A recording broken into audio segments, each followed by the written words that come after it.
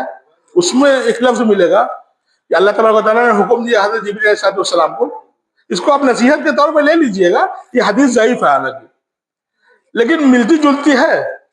علماء نے کہا کہ اگر ضعیف حدیث صحیح بات میں اگر مل جائے تو اس کو آپ جوڑ سکتے ہیں. یہاں تک گنجائش دیا علماء نے، سلف کو علماء نے اتنی گنجائش ہے.